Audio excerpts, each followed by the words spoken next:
Deuxième étape à présent d'une série entamée hier avec vous et qu'on a choisi de consacrer cette fois à notre patrimoine industriel, à quelques-uns de ces éléments en tout cas.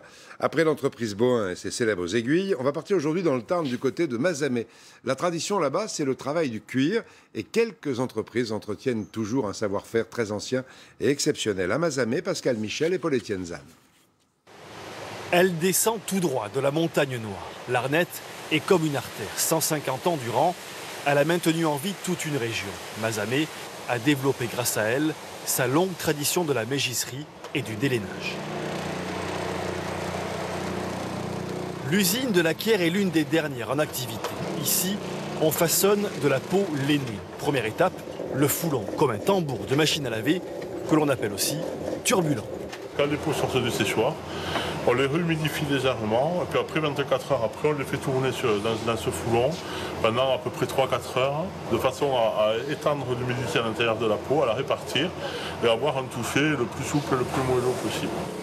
En un siècle et demi, cette usine de fer et de bois a vu passer des millions de peaux, de moutons ou d'agneaux qui ont toutes suivi le même chemin. Elle passe par la meuleuse, le palissonnage pour les assouplir et le peignage. À la manœuvre, Bernard Boutet, 35 ans de métier. J'arrive à travailler donc sur toutes les machines, donc toutes les pots qu'il y a à travailler. Et je me régale et c'est un savoir-faire. Ce savoir-faire made in Mazamet a fait le tour du monde. L'usine de la Quière a été bâtie en 1856 au bord de la rivière, comme toutes les mégisseries et les usines de délainage de Mazamet. C'était une sorte d'énorme moulin, comme en témoigne cette succession de roues, de poulies, de courroies, ce qu'on appelle le chemin de roulement.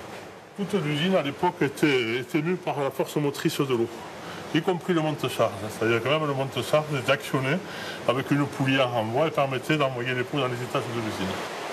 L'eau de l'Arnette est particulièrement douce, parfaite pour le travail de la peau. C'est pourquoi une cinquantaine d'usines s'étaient installées sur ces berges dans les années 1850. Aujourd'hui, il ne reste que des ruines, mais à l'époque, des milliers d'ouvriers travaillaient là. Les usines commençaient très tôt parce qu'elles faisaient les 3-8. Donc il y avait un roulement incessant d'ouvriers qui venaient travailler à pied à l'époque, qui passaient à travers la montagne, qui arrivaient jusqu'ici. Et donc tout le long de la route, il y avait des bars, des petits troquets, des magasins. Voilà ce que c'est la peau de mouton. André Trémoulet a bien connu la grande époque du délainage. 100 000 peaux de mouton étaient traitées tous les jours en provenance d'Australie, d'Amérique du Sud ou de Nouvelle-Zélande. André était peleur. Il en a gardé le geste. Avec le couteau, vous poussiez la laine. Et la mémoire. C'était une très bonne ambiance. Il y avait une très grande amitié. Parce que c'était un travail très pénible et vous donniez toujours la main à l'autre. À l'autre bout de la chaîne, les petites mains dans les ateliers de couture. On les appelle les mécaniciennes. Elles connaissent le métier par cœur et peuvent créer un vêtement à partir de quelques pièces de cuir, un véritable puzzle. Ça, c'est les faux de poche. Là, vous avez le col. C'est un puzzle, oui. Mais bon, on a l'habitude, à force de monter les vêtements, il y a certaines filles qui montent certains modèles. Le délainage, la mégisserie ont quasiment disparu de la région. Mais on n'efface pas 150 ans de tradition comme cela. Aujourd'hui encore, dans le monde entier, nombreux sont ceux qui tombent sous le charme du Made in Mazamet.